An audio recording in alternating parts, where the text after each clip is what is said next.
नमो तस्सा भगवतो अरहतो सम्मा सम्बुद्धस्सा नमो तस्सा भगवतो अरहतो सम्मा सम्बुद्धस्सा नमो तस्सा भगवतो अरहतो सम्मा सम्बुद्धस्सा। नमस्ते भारतवासियों, धम्म ज्ञान चैनल पर आपका सहर्ष स्वागत है। आपका दिन मंगलमय हो, अत्त दीप भव। आज के वीडियो में हम सुत्त पिटक के दीघ निकाय के शील खंडक वग्ग में आए महासतिपट्ठान सुत्त के बारे में जानकारी देंगे। वीडियो अंतिम तक देखिए। वीडियो ज्यादा से ज्यादा शेयर करें। तो शुरू करते हैं। महासतिपट्ठान सुत्त। ऐसा मैंने सुना है, एक समय तथागत कुरु देश में कुरुओं के निगम यानी कस्बे कम्मासदम में विहार करते थे। वहां तथागत ने भिक्षुओं को संबोधित किया। भिक्षुओं, यह जो 4 स्मृति प्रस्थान यानी सतिपट्ठान है, वह सत्वों की विशुद्धि के लिए, शोक कष्ट के विनाश के लिए, दुख दौर्मनस्य के अतिक्रमण के लिए, न्याय यानी सत्य के प्राप्ति के लिए, निब्बाण की प्राप्ति और साक्षात करने के लिए एकायन यानी अकेला मार्ग है। कौन से 4? भिक्षुओं, वहां धम्म में भिक्षु काया में कायानुपश्यी हो, उद्योगशील अनुभव यानी संप्रजन्य ज्ञान युक्त, स्मृतिमान, लोक यानी संसार या शरीर के, अभिध्या यानी लोभ और दौर्मनस्य यानी दुख को हटाकर विहरता है। वेदनाओं यानी सुखादि में वेदनानुपश्यी हो विहरता है। चित्त में चित्तानुपश्यी, धम्मों में धम्मानुपश्यी। कार्यानुपश्यना, आनापान प्राणायाम। भिक्षुओं, कैसे भिक्षु काया में कार्यानुपश्यी हो विहरता है। भिक्षु अरण्य में वृक्ष के नीचे या शून्यागार में आसन मारकर शरीर को सीधा कर स्मृति को सामने रखकर बैठता है और वह स्मरण रखते सांस छोड़ता है, स्मरण रखते ही सांस लेता है। लंबी सांस छोड़ते वक्त लंबी सांस लेता हूँ जानता है। छोटी सांस छोड़ते छोटी सांस छोड़ता हूँ जानता है। छोटी सांस लेते छोटी सांस लेता हूँ जानता है। सारी काया को जानते यानी अनुभव करते हुए सांस छोड़ना सीखता है। सारी काया को जानते हुए सांस लेना सीखता है। इस प्रकार काया के भीतरी भाग में कार्यानुपश्यी हो विहरता है। काया के भीतरी और बाहरी भाग में कार्यानुपश्यी विहरता है। काया में समुदय यानी उत्पत्ति धम्म को देखता विहरता है। काया में व्यय यानी विनाश धम्म को देखता विहरता है। काया में समुदय व्यय यानी उत्पत्ति विनाश धम्मों को देखता विहरता है। काया है यह स्मृति, ज्ञान और स्मृति के प्रमाण के लिए उपस्थित रहती है। तृष्णा आदि में अलग न हो विहरता है। लोक में कुछ भी यानी मैं और मेरा करके नहीं ग्रहण करता। इस प्रकार भी भिक्षु काया में काय बुद्धि रखते विहरता है। उसके बाद भिक्षु संप्रजन्य, प्रतिकूल मनसिकार, धातु मनसिकार, स्मशान योग से धम्म को देखता विहरता है। वेदनानुपश्यना, कैसे भिक्खु वेदनाओं में वेदनानुपश्यी हो विहरता है। भिक्खु सुख वेदना को अनुभव करते सुख वेदना अनुभव कर रहा हूँ जानता है। दुख वेदना जानता है, असुख वेदना को जानता है। स आमिष यानी भोग पदार्थ सहित सुख वेदना को, निरआमिष सुख वेदना, सआमिष दुख वेदना, निरआमिष दुख वेदना, सआमिष अदुख असुख वेदना, निरआमिष अदुख असुख वेदना। इस प्रकार काया के भीतरी भाग को जानता विहरता है।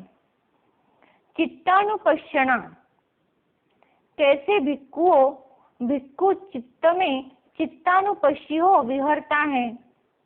यहाँ भिक्खु सराग चित्त को सराग चित्त है, विराग चित्त को विराग चित्त है, सद्वेष चित्त को स्वद्वेष चित्त है, बीत द्वेष यानी द्वेष रहित चित्त को बीत द्वेष चित्त है, समोह चित्त को बीत मोह चित्त को, संक्षिप्त चित्त को विक्षिप्त चित्त को, महदगत यानी महापरिणाम चित्त को, अयहदगत चित्त को, स उत्तर अनुत्तर यानी उत्तम, समाहित यानी एकाग्र, असमाहित, विमुक्त अविमुक्त को अनुभव कर जानता है।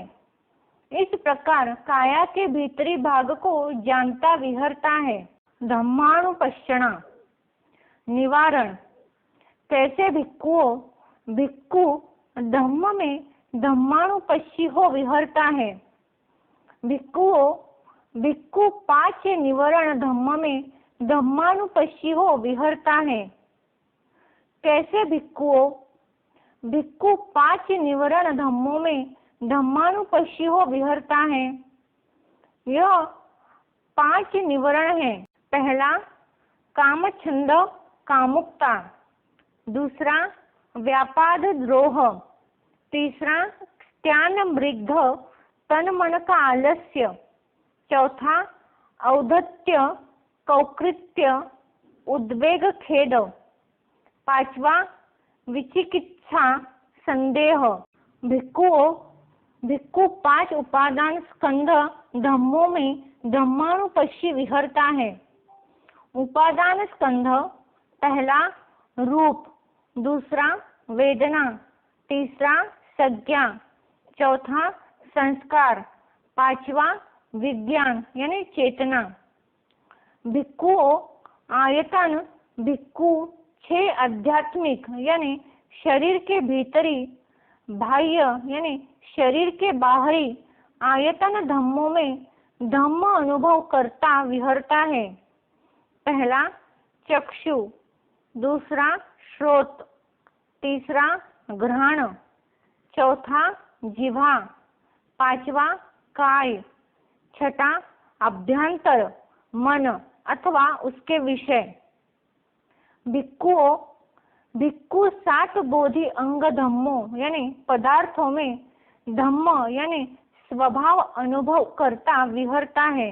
बोधांग, पहला स्मृति, दूसरा धम्म विचय, तीसरा वीर्य, चौथा प्रीति, पांचवा प्रक्षब्धि, छठा समाधि, सातवां उपेक्षा। भिक्खु 4 अरिय यानी श्रेष्ठ महान सत्य धम्मों में धम्म अनुभव करता विहरता है। अरिय सत्य, पहला दुख है, दूसरा दुख समुदय है, तीसरा दुख का निरोध है, चौथा दुख को निरोध की ओर जाने वाला मार्ग यानी दुख निरोध गामिनी प्रतिपद है। ठीक ठीक अनुभव करता है। भिक्खु दुख समुदय, दुख निरोध का उपाय मतलब क्या है। भिक्खु संक्षिप्त में 5 उपादान स्कंद दुख है। तृष्णा का निरोध मतलब अष्टांगिक मार्ग है। पहला सम्यक दृष्टि, दूसरा सम्यक संकल्प, तीसरा सम्यक वाचा, चौथा सम्यक कर्मात, पांचवा सम्यक आजीविका, छठा सम्यक व्यायाम, सातवां सम्यक स्मृति और आठवां सम्यक समाधि दुख निरोध का उपाय है। अंत में तथागत ने कहा, जो कोई मैंने बताए हुए इन 4 स्मृति प्रस्थान की 7 वर्ष भावना करे, उसको 2 फलों में एक फल अवश्य होना चाहिए। इसी जन्म में आज्ञा यानी अरहत्व का साक्षात्कार या उपाधि शेष होने पर अनागामी भाव रहने दो भिक्षुओं।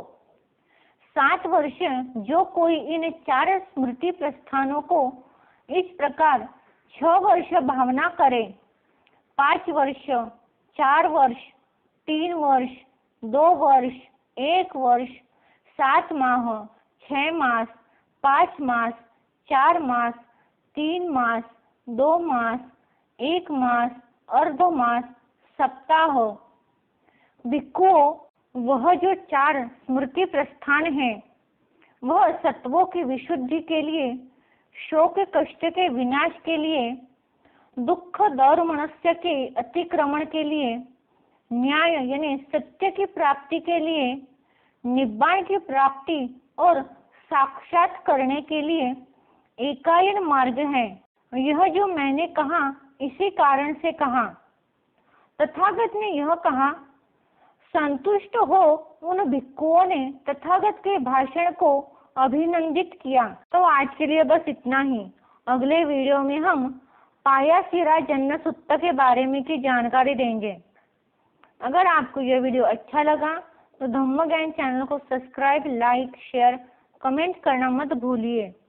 साथ ही बेल के आइकन पर क्लिक करें ताकि अगला वीडियो सबसे पहले आपके पास पहुंच जाएगा। धन्यवाद। Keep supporting.